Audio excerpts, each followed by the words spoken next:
Pues bienvenidos, vamos a seguir con el segundo panel. Bueno, vamos a iniciar con la pregunta, se las compartieron.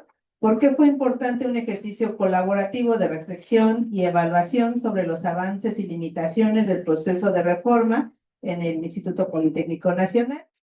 La respuesta, por favor. Sí, claro que sí. Bueno, antes que nada, quiero expresar para mí es un orgullo estar en este escenario, porque he participado en el CIECAS por más de 10 años, en la maestría en docencia científica y tecnológica, y me ha tocado estar aquí como 3 veces después, pero siempre soy muy orgullosa de estar aquí adelante.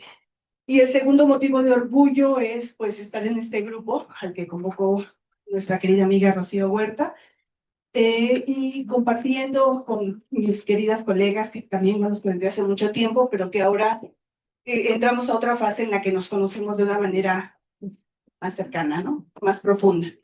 Bueno, yo voy a hablar acerca del capítulo que tiene que ver acerca de redes académicas. Yo trabajé junto con la maestra María Eugenia Ramírez Solís y el maestro Ángel González Chávez, los tres asociados a la DEFIE. Y lo que le propusimos a la doctora Rocío Huerta fue hacer una evaluación de los programas institucionales de innovación educativa, investigación educativa y redes académicas. Porque estos tres conceptos han sido fundamentales para el diseño, la instrumentación y la evaluación de muchos de los programas académicos. Entonces, nosotros elegimos una red académica que tiene que ver con la formación de ingenieros Aeronáutica. No, es que no aparece muy presente. Es ICISA, el programa. Es un programa que casi comienza con el modelo educativo, comienza en 2004. Esta red formó la ingeniería en sistemas automotrices, perdón. Se formaliza en 2006. Entonces, es una red que nos permitió seguir como el desarrollo del modelo educativo y que de alguna manera ha involucrado estos elementos que se han hablado en las sesiones anteriores, como la formación integral.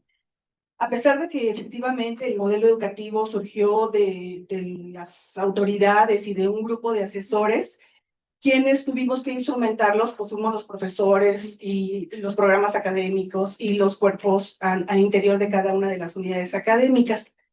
Nosotros teníamos una pequeña reflexión con respecto a la primera pregunta, ¿qué aporta un modelo educativo? Y yo le preguntaba a Rocío, ¿pero qué aporta una evaluación académica? ¿Por qué esta acotación de evaluación académica? Y bueno, nosotros al interior de este capítulo teníamos una respuesta.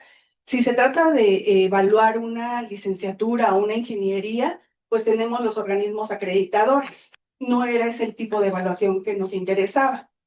Esta misma red que comenzó siendo académica saltó a ser una red de investigación en el Instituto Politécnico Nacional.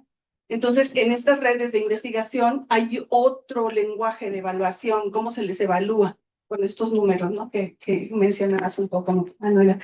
Entonces, sí, efectivamente hay la necesidad de una evaluación académica. Ahora, para contestar la segunda pregunta, que es, ¿cuáles fueron como lo que se encontró?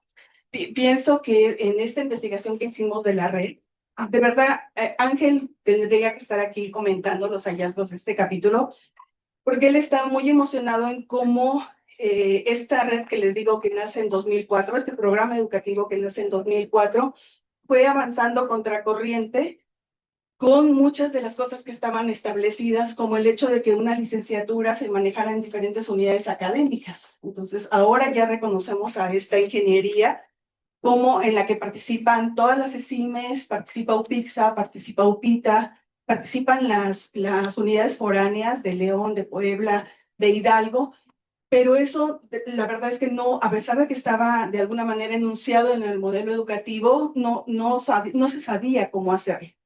Entonces, lo que contamos en el capítulo fue cómo nace de las voluntades de los profesores, de aquellos que han tenido mucho contacto con la industria, pero que poco a poco va de alguna manera transformando la parte de la gestión administrativa. Entonces, esta red se ha tardado más de 20 años en esta transformación de la gestión para reconocer qué pasaba, qué pasa con los que se forman en esta carrera. Bueno, tienen un tronco básico, principalmente las ESIMES fueron los que tenían los laboratorios más importantes de física, de matemáticas, de química. Pero la parte automotriz, la expertise, la especialidad con la que ya tenían que salir estos muchachos estaban en otras escuelas. Una de las problemáticas, y quiero invitarlos a leer el capítulo, fue qué hacer cuando un estudiante estaba en ESIME sus primeros 6 semestres y tenía que irse a la UPITA para la especialización, o tenía que irse a León. Entonces, bueno, lo que se relata en este capítulo es la manera en cómo se fueron pues resolviendo todas estas pues, problemáticas. Yo recuerdo que cuando en los primeros años de este siglo se presentaba el modelo educativo, los asesores decían, el modelo educativo no está hecho para la normatividad que tenemos. Entonces fue increíble ver cómo muchas de las cosas, por ejemplo, la hora 5 en las vocacionales, que se tenía que hacer de manera fuera de clase, eso no estaba reglamentado en nuestros reglamentos, en nuestras leyes. Y así con esta, muchas de las cosas a lo que se enfrentó la red de ICISA fueron ir rompiendo esos obstáculos. ¿Qué vimos? Lo mencionó Elia. Me parece, hay una resistencia a que nuestros colegas nos respondan preguntas. Entonces necesitamos aunar esta cultura de la investigación, de la reflexión y de pensar nuestros propios sistemas, ¿no? Nuestras propias actividades y procesos.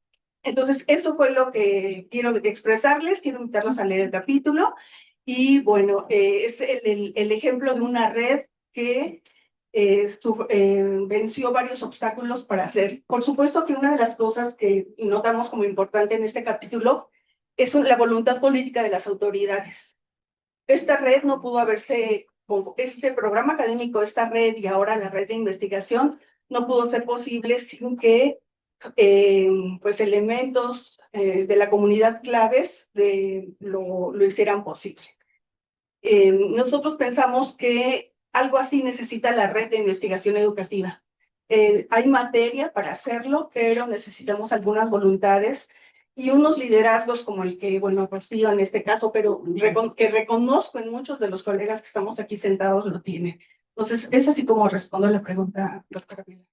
Muchas gracias, pues muy contenta y complacida de estar compartiendo con ustedes este espacio. Siempre para mí ha sido como un momento de aprendizaje, escucharlos a todos ustedes, de enriquecerme con sus aportaciones. Y bueno, en esta intervención que voy a hacer ahorita, pues me centré en la pregunta, ¿por qué fue importante un ejercicio de colaboración, de reflexión? Y por supuesto que me inspira ese trabajo que hice, ¿no? Y al escuchar la mesa anterior, dije, todos son de la superior y de posgrado. ¿Y el nivel medio dónde está? Aquí estoy. Y por ahí también va a haber alguien más, ¿no?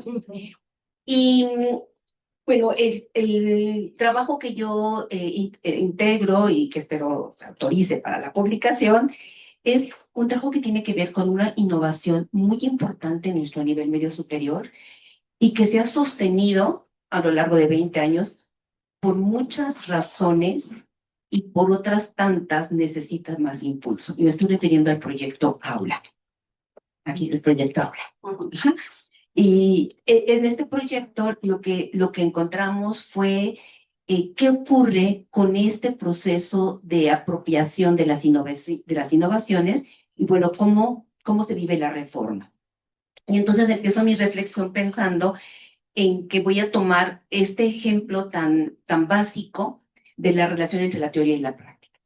¿Por qué? Porque la reforma del IPN es un conjunto de elementos que construyen un marco teórico y que dan una normativa que definen las finalidades y cómo debe de operar el modelo. Por ejemplo, en el libro 12, ¿no? O sea, el cambio curricular debe estar, pero cuando la reforma llega a las escuelas donde hay contextos y capacidades ya instaladas, las cosas cambian.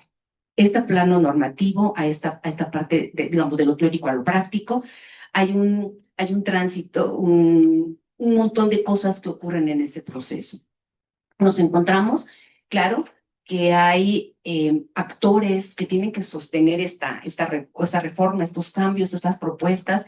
Pero también encontramos con actores que se muestran ajenos, críticos, resistentes a todas estas transformaciones.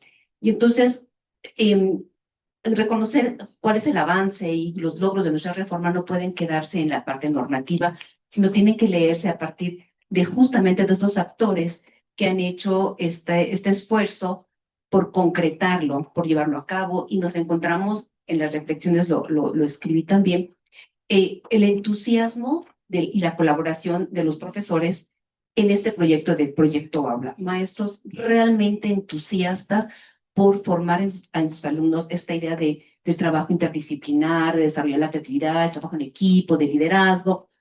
También encontramos profesores que les cuesta mucho trabajo entender eso. Ajá.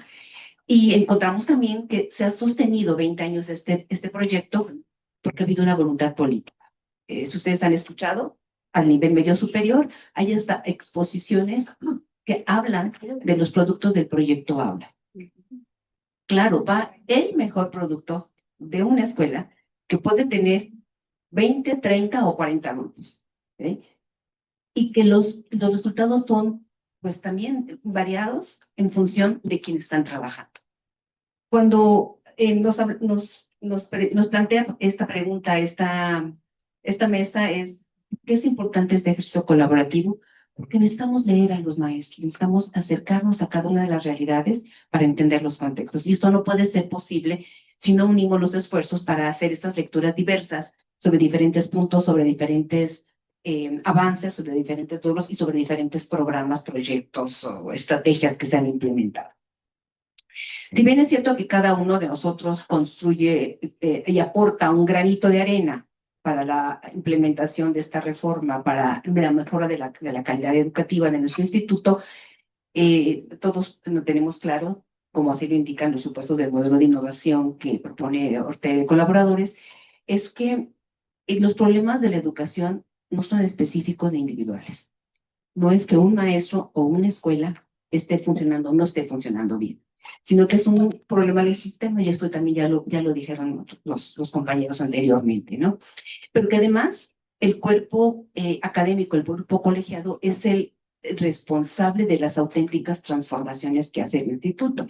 Y justo en este sentido, pues el trabajo que estamos realizando y en el que estamos colaborando todos ustedes, grandes investigadores y críticos de la educación, nos lleva a aportar una reflexión analítica sobre cada uno de estos programas, pero a la vez una propuesta de responsablemente de aportar para el cambio, de aportar para la mejora, para la transformación.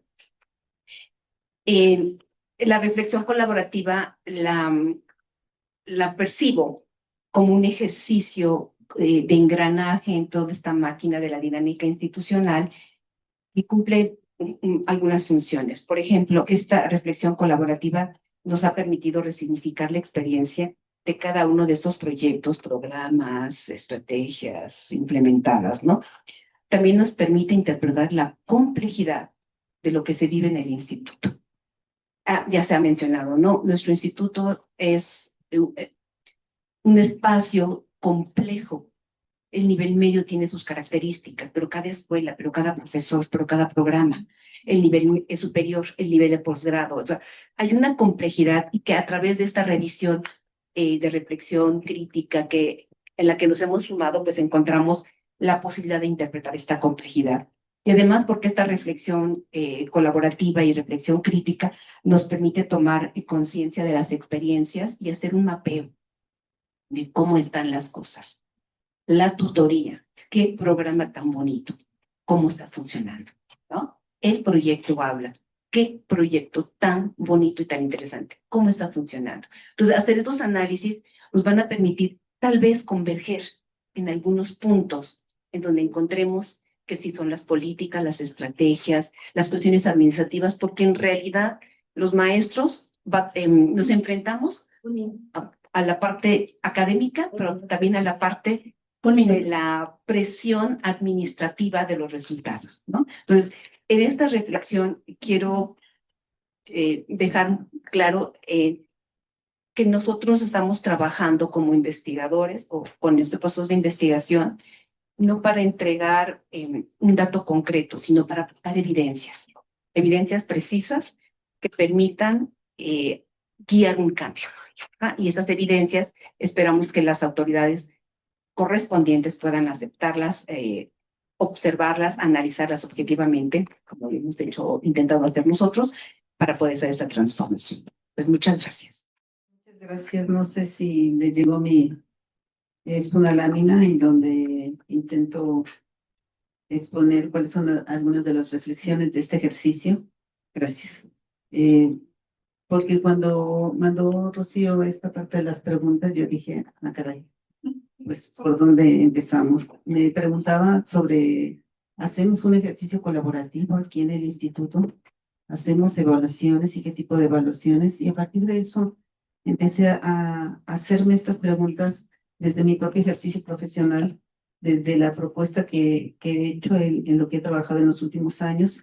Y creo que este ejercicio nos permite tener una mirada reflexiva, una mirada desde otro lugar y desde diversas personas que han estado participando en esta propuesta de perspectiva de género, porque lo que propuse fue precisamente hablar sobre los retos, los avances y su institucionalización.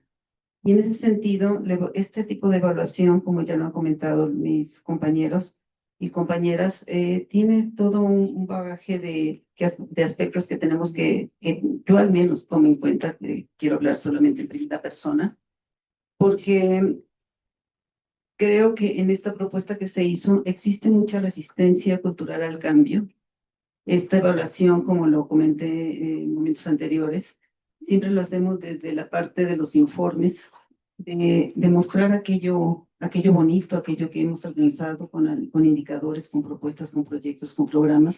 Sin embargo, hace falta, como bien se ha dicho, esta evaluación, este ejercicio de reflexión que no debería de ser a tantos años, debería de ser de manera puntual, como decías, no con matriz de riesgos, pero sí con elementos que nos permitan revisar de la manera crítica, autorreflexiva y con retroalimentación de todas las acciones que estamos haciendo, porque nos permite precisamente analizar los avances en términos para el proyecto de perspectiva de género, en términos de igualdad sustantiva, de incorporación de estos contenidos curriculares, la promoción de ambientes libres de violencia. Y esto involucra a docentes, al personal docente, directivo y a la comunidad estudiantil que, si bien ha tenido impacto, ahorita se encuentra una actualización, una investigación, que en muchas de las escuelas seguramente ya les llegó la propuesta de revisión para que el estudiantado nos pueda contestar para una actualización del violentómetro, este material que ha surcado mares y ha estado impactando desde muy diversos lugares con propuestas en donde se ha solicitado que permanezca el escudo politécnico.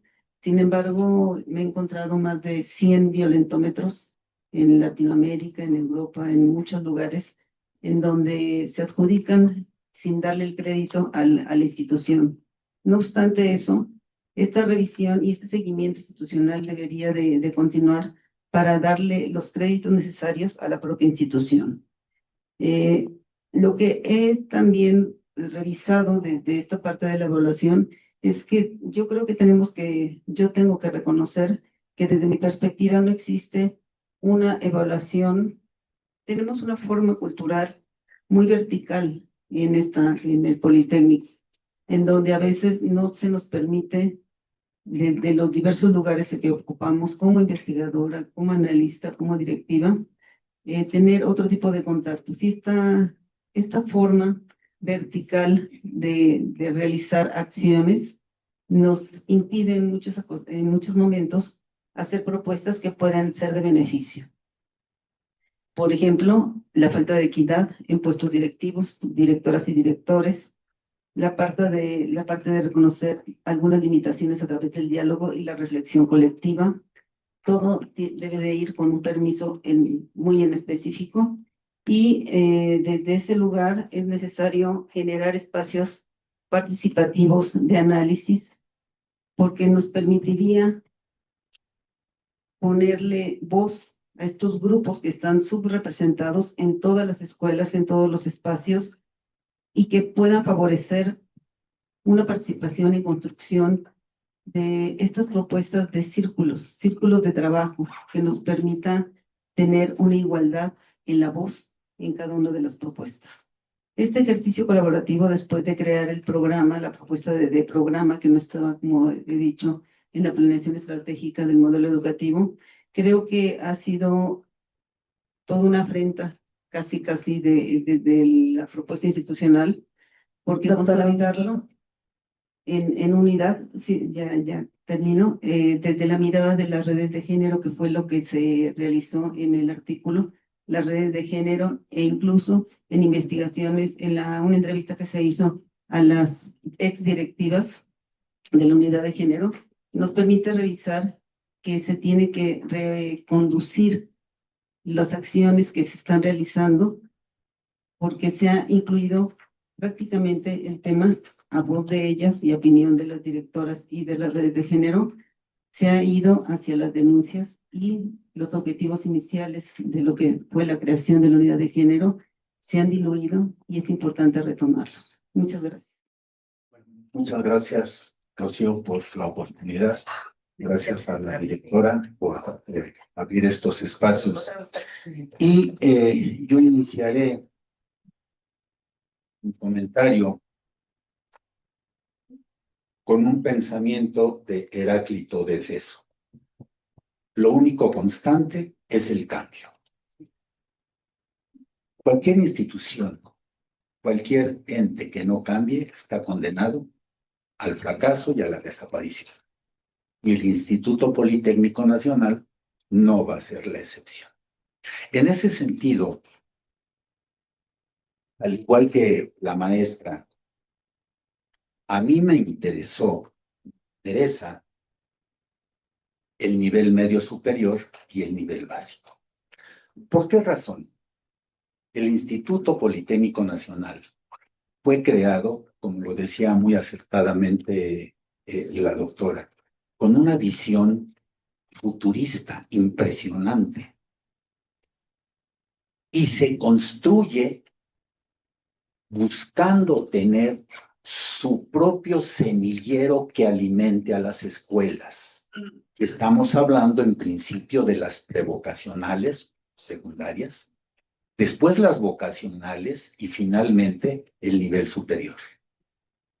Por cuestiones políticas nos quitaron las prevocacionales. A punto estuvimos de perder las vocacionales. Sin embargo, lo que tenemos ahora pregunta, ¿cómo llegan los estudiantes a la vocacional?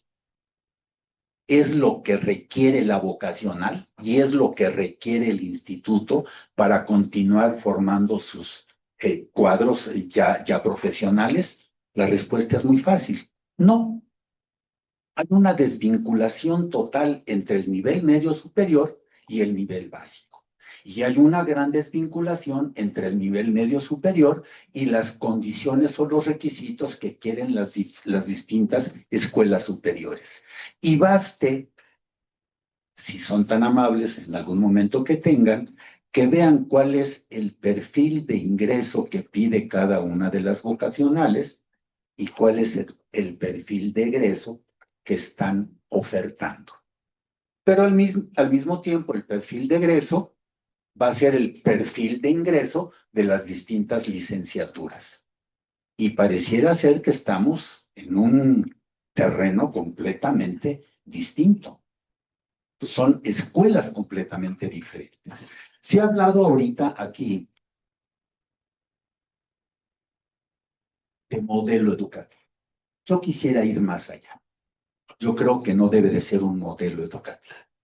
Debe de ser contemplado como un sistema educativo y cambia el concepto. Y ese sistema educativo debe de estar inserto en el sistema educativo nacional, con una visión de Estado, con una visión, con un proyecto de nación. No somos una entidad aislada, pero también debemos aprender a saber decir no. No porque la autoridad lo diga, se tiene que hacer. Tenemos que ser fuertes, tenemos que ser muy congruentes, tenemos que dar resultados con hechos, no con discurso, no con palabras. Esa es mi postura. Por otro lado, la doctora Pilar decía muy acertadamente, debemos de formar estudiantes con pensamiento crítico. Y ese pensamiento crítico, pregunta, ¿lo van a desarrollar por decreto? ¿Lo van a desarrollar porque así lo establece la institución? No, es todo un proceso que viene desde el nivel básico y que se empieza a fortalecer en el nivel medio superior para que en el nivel superior quede completamente construido o lo mejor construido posible, condición que no tenemos actualmente. Por otro lado, la investigación. Lo decía también muy acertadamente la doctora Elia. Es que yo hice la investigación prácticamente por amistades. Mi caso concreto, yo no tengo amistades, yo no pude desarrollar la investigación como debiera de ser, y eso está contemplado en el artículo que estoy escribiendo. Y ese es otro de los grandes problemas. Si yo no tengo cuates en determinado lugar, pues ya me fregué, porque no lo voy a poder realizar. ¿Y en dónde está esa motivación o ese intensivo o ese apoyo para producir conocimiento? ¿En dónde está? ¿En dónde está el apoyo de la institución a sus propios colaboradores? No debemos perder de vista que dentro del terreno educativo hay un interés supremo de la nación, y es la educación. Y como educación tenemos un compromiso con nuestra sociedad, como Instituto Politécnico Nacional, para realmente hacer congruente y hacer efectivo el lema de la institución, la técnica al servicio de la patria. Pero no solamente la técnica, yo le agregaría el desarrollo tecnológico también. Son cosas diferentes. Entonces, buscando resolver o dar respuesta a la pregunta que nos hacen de por qué es importante el ejercicio colaborativo, pues lo estamos viendo. Distintas visiones nos permiten tener una visión holística, una visión general, y es ahí en donde debemos de ser lo suficientemente humildes, todos, quitarnos algunos de nosotros muchos egos, porque tengo más grados que un termómetro, pienso que yo voy a ser el que tiene la razón. No. Un minuto, por favor. ¿Para qué me dan el micrófono si ya saben cómo soy? Claro que sí, claro que sí. Entonces, creo que es importante precisamente esta visión holística y estos distintos puntos de vista para poder concretar y realmente hacer una investigación. Esta investigación no nos va a llevar 2 meses, ni 3 meses, ni 4 días. Es muy profunda y la información es poder, pero que sea información veraz, no para quedar bien con la autoridad. Muchas gracias. Bueno, buenas tardes a todos. Primeramente quiero agradecer la invitación a participar en este proyecto de la doctora Rocío. Me contacto con la doctora Liliana Abascal, de la Escuela Superior de Turismo, y pues ya desde ahí estamos trabajando de forma colaborativa, sin conocernos y con un objetivo común, que es justamente hablar sobre el plan estratégico de investigación y posgrado. Bueno, desde que nos contactamos la doctora Liliana y yo, pues lo primero que hicimos fue hacer un repaso de los libros que dieron origen al modelo educativo institucional. Y nos encontramos con información valiosa que se plantearon justamente en el 2004, 2005, esos trabajos. ¿Qué es lo que se buscaba en un futuro del instituto? Encontramos información relevante, como que el MEI surgió para dar respuesta a los cambios económicos y sociales que se dieron a partir de los 90 en todo el mundo con la llamada globalización o las llamadas megatendencias. Y lo curioso es que este cambio era la diseminación del conocimiento que se expandía por diversas organizaciones y que no necesariamente eran de educación pública. Entonces, otras instituciones estaban tomando en sus manos el conocimiento. Era lógico que el instituto tenía que tomar también cartas en el asunto para modificar su modelo. El instituto surgió con un modelo educativo centrado en la formación de técnicos profesionales, profesionistas. Y se planteó un cambio de modelo hacia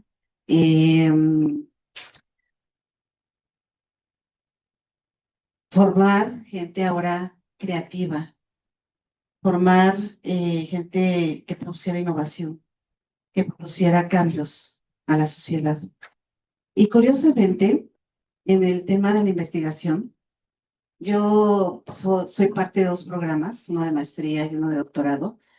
En ambos casos, empecé a trabajar en estos posgrados desde antes que entraran al CONACYT. Y nos dimos cuenta en este trabajo de investigación que si algo caracteriza al área de investigación y posgrado en el instituto, es que tiene un evaluador externo, llamado antes CONACYT, ahora CECITI. Nos encontramos con que el CONACYT ha contribuido mucho a que esta sección de investigación y posgrado vaya a la vanguardia, en el sentido de que deben ser programas de excelencia y obliga tanto a los docentes como a los estudiantes a investigar, a publicar y a mantener un nivel alto para que puedan seguir teniendo esta distinción, pero además también becas. Y como resultado de esta reflexión, de este trabajo colaborativo, en el año 2005-2006 se tenían 90 programas en posgrado, de ellos 20 especialidades, 53 maestrías y 22 doctorados. Solo 24 programas pertenecían al PNPC en ese entonces. A 20 años de que se implementó el modelo educativo institucional, existen 134 programas registrados en el Sistema Nacional de Posgrados, que antes era el PNPC. De esos 38 programas existen clasificados por enfoque. Uno, que es el de sustentabilidad. 14 de capacidades empresariales. 2 con la industria, 1 con perspectiva de género y 2 con doble enfoque. Eso es el resultado también de la adaptación a los cambios que está exigiendo la sociedad. Ahora hay más programas donde se está implementando la sustentabilidad, el género y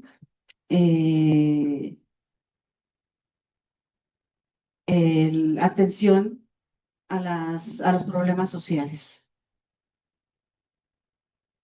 Nos comparamos con universidades y esto también fue resultado del primer encuentro que tuvimos con estos trabajos de reflexión sobre el modelo educativo institucional en Cicata Legaria.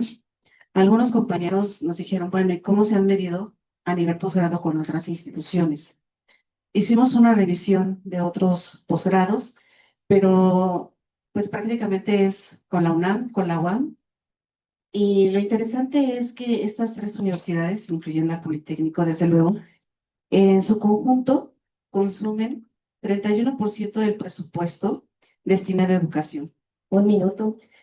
concentran a 58% de investigadores en el SNI y concentran la mayor matrícula del país. Actualmente, el presupuesto asignado a las universidades públicas están en función de proyectos específicos que año con año deben ser evaluados, razón por la cual México ocupa el último lugar entre los países, bueno, pues menos aportan y poco número de investigadores tiene por cada 1,000 habitantes. Esto es de acuerdo a la OCDE. Bueno, finalmente concluimos en este trabajo que hacemos un exhorto a que este tipo de trabajos se hagan continuamente. Este trabajo a 20 años nos ha llevado también a hacer una reflexión de cómo está nuestro papel como docentes. ¿Qué hemos hecho? No solamente es qué ha hecho el instituto, nosotros qué hemos hecho como docentes y desde el aula. Así es que, pues, necesitamos que se siga haciendo la evaluación que permita mantener la vigencia, la calidad y la relevancia en la sociedad del instituto. Todos somos parte de esto. Así es que hay que hacerlo. Gracias. Doctora Huerta, Pilar, gracias por abrir este espacio. Y por supuesto que muy complacido y encantado de compartir esta reflexión con cada uno de los investigadores con los que tuve el privilegio de compartir tiempo y espacio. Y creo que hablando desde el punto de vista del artículo que nosotros desarrollamos sobre el emprendimiento, los mitos y realidades desde la perspectiva del modelo educativo en el Instituto Politécnico Nacional, llegamos a diversos elementos muy valiosos. Ya se comentaba hace un momento aquí la trascendencia que tiene una institución como el IPN a nivel nacional, no solo radica en la formación de perfiles de estudiantes de ingenierías, de licenciaturas y de posgrado, por supuesto, y todo lo que conlleva la formación a estos niveles que maneja el Politécnico Nacional, sino que también habla de la trascendencia que tiene de suyo el hacer que el conocimiento que se genera por parte de los investigadores y la capacidad creativa que ya se ha mencionado que fomentan desde la formación en las aulas a los estudiantes en estos ámbitos educativos, pues le genera una visión para poder emprender. En este análisis que se hizo, estamos por cumplir 49 años como institución en términos de la formación emprendedora.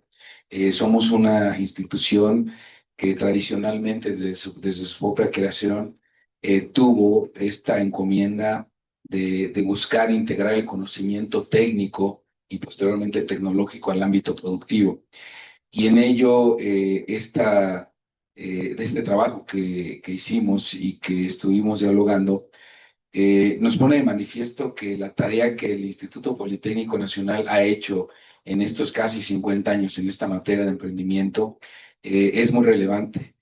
Y el resultado de este trabajo, por supuesto que en conjunto, tiene que darnos los elementos para visibilizar la trascendencia que tiene nuestra institución en esa materia.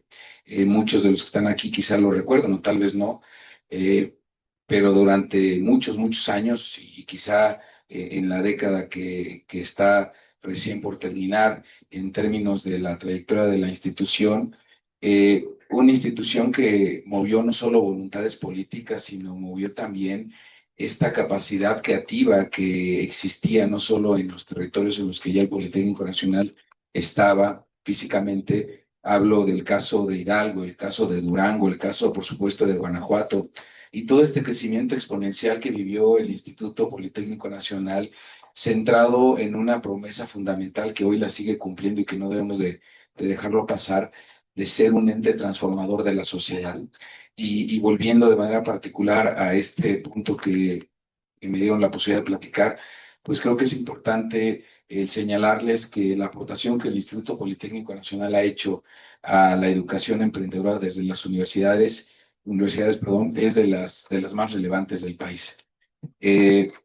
Yo diría, en la experiencia que me ha tocado vivir en el Politécnico Nacional y en los estudios que hemos participado, no podríamos entender el país como hoy lo entendemos desde el punto de vista empresarial sin la participación no solo de sus egresados, sino también desde la visión, como lo dice nuestro lema, de poner la técnica al servicio de la patria, implica hacer que este conocimiento que se genera en las aulas trascienda no solo en los papers académicos y científicos, que eso es muy valioso, sino que se convierta en transformación social para el país. Y por lo tanto, pues bueno, efectivamente, mi primer conclusión respecto a esto que hoy se plantea como pregunta, pues es que en este ejercicio colaborativo seamos capaces de dejar una narrativa adecuada, una narrativa realista del papel que tiene el Instituto Politécnico Nacional en todas las revistas donde ha participado. Pareciera que cada vez que hay un cambio, no solo de administración en el gobierno federal, sino también cada vez que hay un cambio en quienes dirigen nuestra institución, pareciera que queremos cambiar la narrativa, cuando la narrativa siempre ha sido una, ser el pilar del desarrollo económico de nuestro país y sobre todo, lo decía Pilar Pérez cuando iniciaba su participación, ser un instrumento que permite dar igualdad de oportunidades a todos aquellos jóvenes que no necesariamente por circunstancias y por condiciones tienen el acceso suficiente a la educación superior de calidad como la ofrece el Politécnico Nacional. Entonces, dicho esto, pues nuevamente agradecer el espacio que se nos dé para esta reflexión y sí reconocer en cada uno de los eslabones del estudio, del trabajo de investigación, que la participación del Politécnico en una tarea tan trascendente como es la educación en el país es muy relevante y creo que tenemos que hacer ejercicios como este de manera mucho más significativa para permitirle a otras autoridades que están hoy dirigiendo nuestra institución el que tengan presente que la narrativa del instituto como una entidad transformadora social es una sola y que no se tiene que cambiar al antojo de quien así lo decida. Gracias. Gracias por sus presentaciones. Me parece muy interesante la forma en la que se está abordando la temática. En relación a la educación media superior, a mí la verdad es que me parece una etapa de formación muy importante y que finalmente se supone que el nuevo modelo educativo tenía pues la intención pues de aplicarse en general, ¿no? ¿Cómo es que considera usted en su experiencia que se concibe por parte del cuerpo académico, a lo mejor por parte de su propia experiencia, este modelo? Si se aplica, no se aplica, se tiene en cuenta para la formación de los estudiantes. Y en relación, otra pregunta, en relación a la perspectiva jerárquica que tenemos en el instituto, sí efectivamente considero y coincido en que es un obstáculo al desarrollo de nuestra propia institución porque estamos en función de las perspectivas de los directores y de los funcionarios que se seleccionan en cada gestión. Entonces no hay una continuidad y no hay una revisión. Entonces, ¿cómo consideran, por ejemplo, Marta, en el sentido de la perspectiva de género, que efectivamente hay mucho que hacer en ese ámbito para integrarla realmente a los cuerpos académicos y a los programas de estudio? ¿Qué piensa que se podría hacer para soslayar esta situación? Porque estamos en esa dinámica pues de trabajo.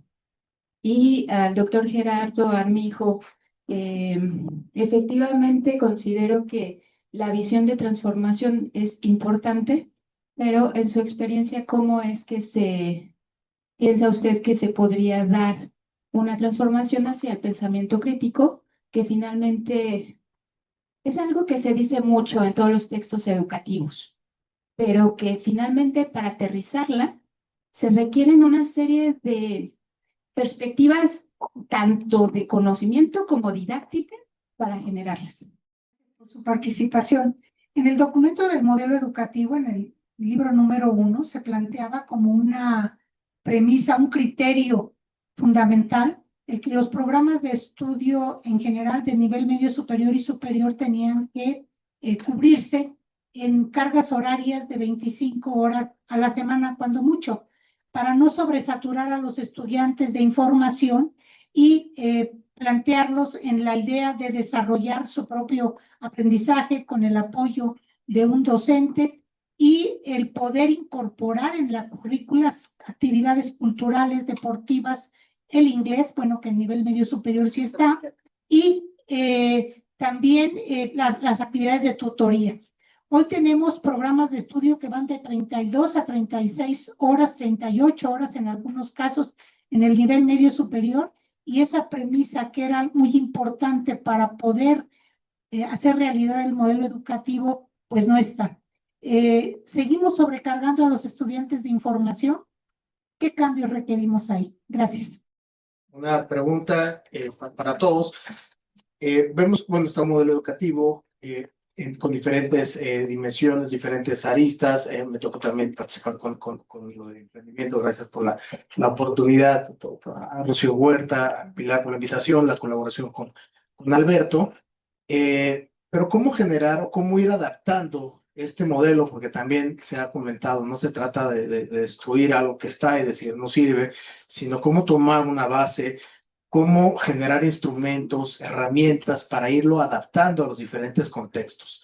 Y uno de estos contextos, como institución de educación superior, también se hablaba sobre la parte de responsabilidad social, pues hay una responsabilidad social universitaria, que es esta parte también de cómo se hace esta transferencia de conocimiento a la sociedad. Pues bueno, cómo adaptarnos a todo esto, ¿no? Cómo como institución, cómo este modelo lo vamos adaptando para pues trabajar de manera colaborativa con los diferentes sectores, porque al final pues creo que somos parte de uno de varios sectores, pero cómo nos adaptamos también a las diferentes necesidades sin perder la esencia también como institución de educación superior, ¿no?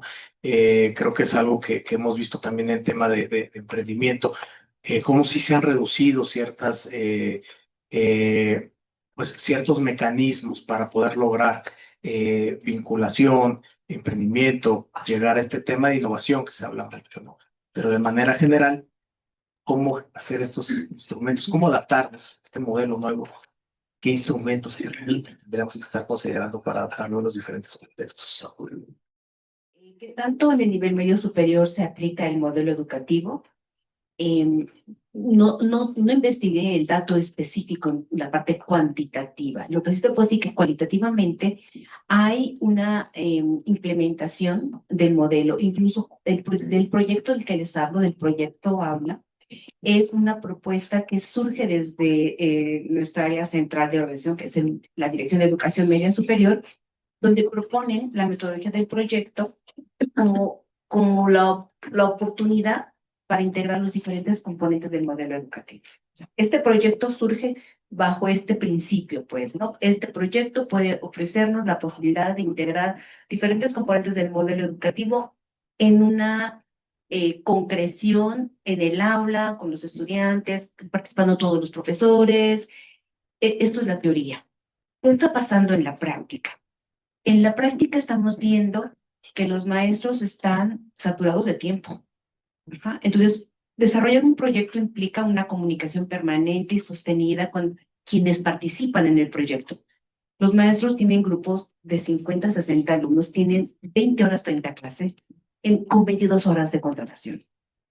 Es un ejemplo, pero hay muchos de ese tipo, ¿no? Entonces, tenemos profesores con altos niveles de formación, con maestrías, con doctorados, que no llegan a tener ni siquiera medio tiempo. Pero además de que este proyecto habla, pero además hay que entregar resultados sobre tu área específica, sobre tu conocimiento. Entonces, todas estas exigencias, digamos, de corte administrativo, de corte operativo, pues no siempre hacen fácil ese proceso, ¿no?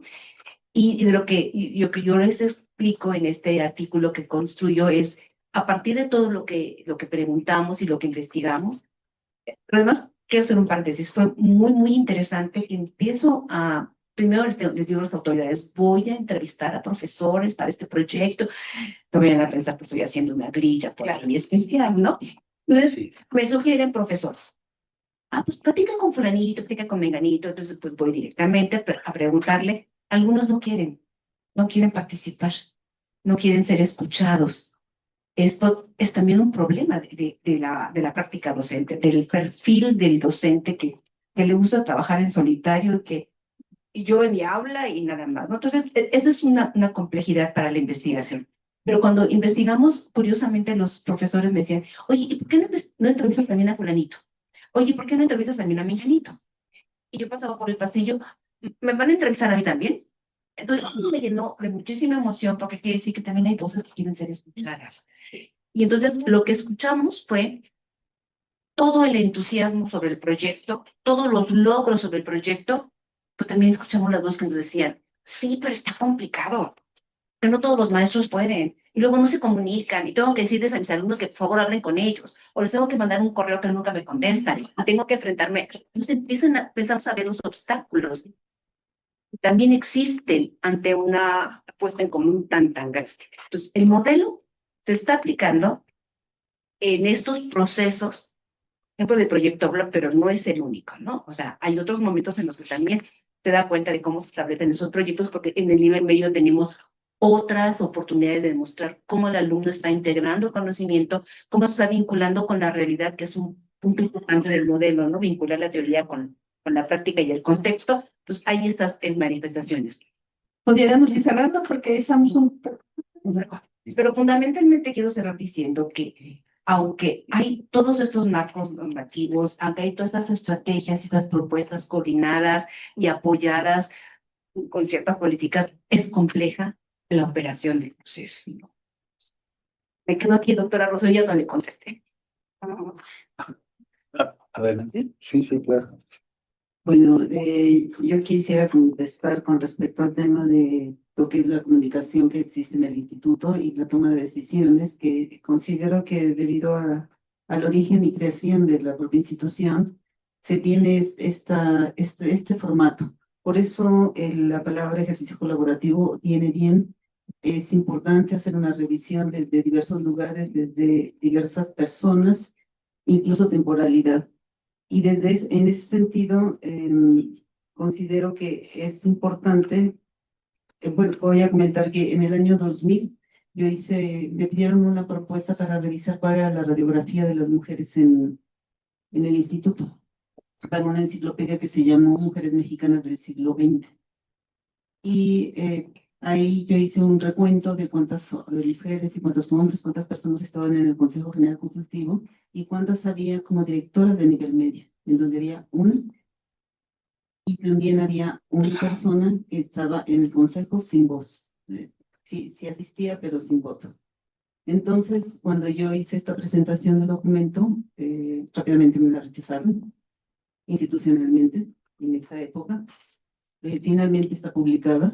Es un ensayo muy pequeño, pero ahí muestra una radiografía de cómo es la parte del tema de equidad.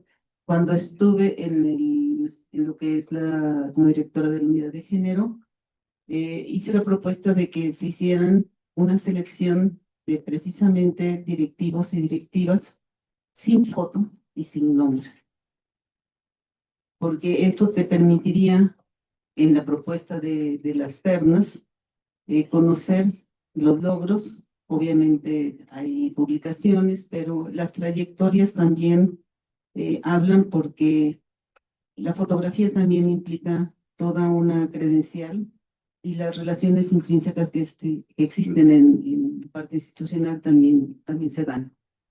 Entonces también se tiene lo que es las acciones afirmativas que pudieran realizarse, acciones temporales, incluso en el SNI.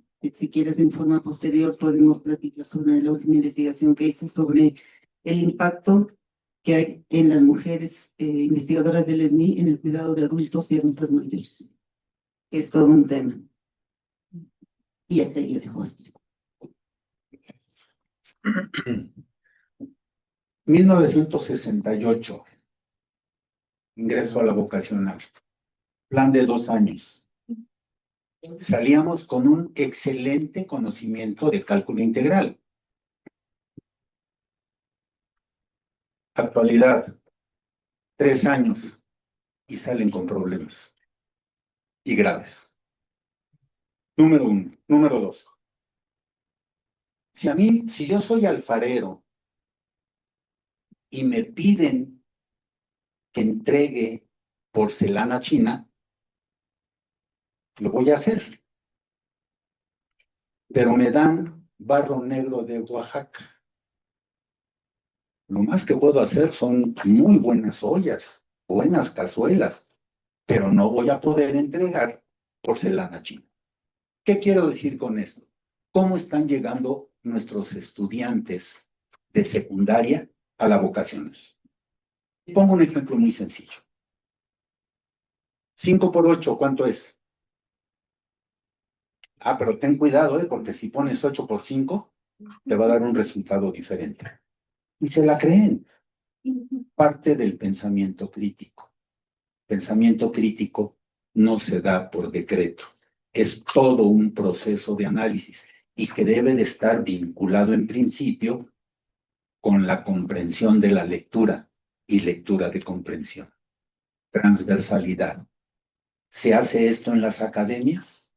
¿Se hace esto para poder realmente obtener y egresar a los estudiantes que dice la autoridad? Yo creo que no se hace. Y estoy hablando de todos los niveles. Se habla mucho de calidad educativa.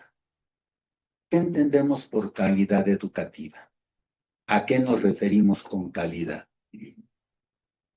Yo entendería que calidad es aquel producto que satisface la necesidad del cliente y cumple con la normatividad. ¿Realmente estamos egresando o estamos impartiendo educación de calidad? Me parece que no. El hecho de tener muchas aulas no implica que la educación sea de calidad. Y hablando de aulas y hablando de infraestructura,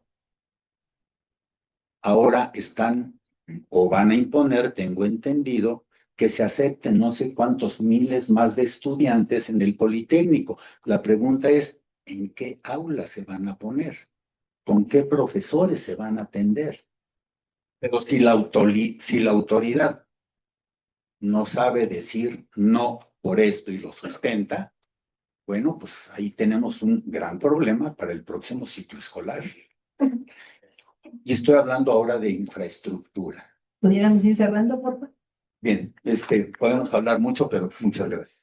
Un minuto, insisto, ¿cuáles serían los buenos deseos que pudiéramos ser reales o no? Eso es algo que tenemos que reflexionar, pero para que todos pudieran hablar un minutito y bueno, vamos a tener unos minutos de pausa para que pudiéramos conversar ya todos y se acerquen a las preguntas. ¿Les parece? Adelante, Liliana. No, yo lo que quería contestarle Bueno, a Mauricio, no que un poco, ¿cuáles son las estrategias con las que sí cuenta el Politécnico? Bueno, las redes académicas. En ese momento las redes académicas no tienen una normatividad que viene ni desde la Dirección de Educación Superior ni de la Educación Superior. Entonces ahí hay una área de oportunidad porque se pueden formar redes de muy diversa naturaleza. Está la que platiqué hoy, la red de CISA, pero está la red de los seminarios Repensar, que trabaja de manera voluntaria con profesores de más de 20 instituciones, de escuelas del instituto. Está la red de innovación e investigación educativas, que también trata de barrer medio superior y superior, aunque también hay colegas de posgrado, y hay otras redes. Entonces creo que esa es una herramienta para hacer proyectos de manera, sin esto que decíamos, que nos den permiso, ¿no? Que nos den permiso nuestro jefe, nuestra directora, etcétera, etcétera. Pero hay otros dos estrategias que también se están implementando desde la Dirección de Formación e Innovación Educativa, que son los estudios educativos. Entonces, es una idea que nace de un grupo de profesores de nivel medio superior o posgrado, y que la DFIE como que incuba. Hay elementos de formación, porque muchos profesores conocemos la investigación cuantitativa, cualitativa, etcétera, pero entonces es un proceso de acompañamiento que ofrece la DFIE, y lo único que necesita es manifestarse un grupo, claro, por supuesto, con la venia del director de la escuela. Y también las prácticas educativas. Entonces sí hay muchos elementos por las que los profesores han podido hacer cosas diferentes en el instituto y que de alguna manera creo que están documentadas en este conjunto de artículos que ahora ofrecemos gracias a Rocío. Vamos a estar acá con Alberto. Adelante, Alberto. Sí, bueno, mi deseo en este minuto es principalmente que el Instituto Politécnico Nacional retome este papel protagónico que históricamente le ha correspondido y que podamos apoyar en la medida de que nuestra labor, nuestro rol nos lo permita, a hacer visible toda esta capacidad creativa, esta riqueza de infraestructura científica y tecnológica, y sobre todo esta visión de transformación social que tiene nuestra institución. Y eso, o sea, finalmente creo que hoy tenemos que estar en los círculos a los que históricamente estamos llamados a ser, decidir y compartir pues todo lo bueno que tiene Politécnico Nacional para el país, y sería eso por mi parte. Gracias. Bueno, primeramente quiero enfatizar que me siento orgullosa de ser parte de esta institución y mi deseo es que simplemente haya esa iniciativa de trabajar colaborativamente y seguir haciendo este tipo de reflexiones. Gracias. Bueno, pedir no cuesta. Ojalá y realmente este gran esfuerzo que se está haciendo pueda tener eco en la autoridad, pueda tener eco en las personas que toman decisiones y que sigamos con el mismo ánimo, el mismo ímpetu para seguir aportando cosas positivas al engrandecimiento del Politécnico. Solamente agradecer nuevamente este tipo de ejercicios a Rocío, porque ha sido un gran trabajo, aunque digas que no, ha sido un gran trabajo de involucrar a todas las personas que estamos aquí, y solamente me queda agradecer este proceso de reflexión, de autoevaluación, y que es necesario seguirlo haciendo. Gracias, gracias, gracias. Mi deseo para el Poli. Pues tengo una lista muy grande, como la que hacen los niños, ¿no? Así enorme. Pero creo que lo más importante es, yo deseo que cada uno de ustedes construyan grupos mucho más grandes para que la reflexión académica se expanda en el instituto. Necesitamos cada vez sujetos más proactivos, reflexivos, críticos y proactivos en nuestra institución. Hay profesores que van y vienen, o sea, profesores que se jubilan y profesores jóvenes, bueno, no sé qué eran jóvenes, pero profesores que incorporan al instituto y tienen que apenas conocerlo. Entonces, acercarnos a estas personas, hacer grupos de colaboración, de trabajo en red. En verdad, necesitamos que el Politécnico resalte su vida académica y yo los invito a que cada uno de ustedes haga crecer esta reflexión y esta colaboración con otros muchos más miembros de sus lugares de trabajo. Mirando la historia de la investigación educativa en el instituto, vemos que el instituto por ahí de los 70, los 80, los 90, siempre tuvo departamentos que vigilaban qué tan efectivos eran los programas, qué tanto estaba sirviendo el diseño curricular, etcétera. Siempre hubo esos departamentos y después pasó el tiempo y llegó la CIP. Y creo que el deseo para que se sigan dando estos proyectos colaborativos es que se logre la conformación de la red de investigación educativa dentro del instituto. Ese es mi deseo.